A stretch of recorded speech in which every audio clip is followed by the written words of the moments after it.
शेतकरी कामगार पक्षाच्या वतीने 24 डिसेंबर रोजी ममदापूर येथे कार्यकर्ता मेळावा आयोजित करण्यात आला होता।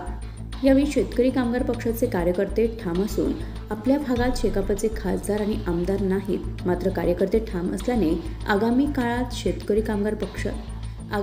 हा शेतकरी कामगार पक्षाचा आहे असा जाहीर विश्वास माजी आमदार पंडित पाटील यांनी व्यक्त केला आणि त्यामुळे 2024 मध्ये परिवर्तन होणार आणि पुढचे वर्ष आपलेच आहे असा विश्वास देखील पंडित पाटील यांनी व्यक्त केला। शेकापची मते निर्णायक असून इंडिया आघाडीला विजयी करण्यासाठी शेकापच्या कार्यकर्त्यांनी कामाला लागावे असे आवाहन त्यांनी केले।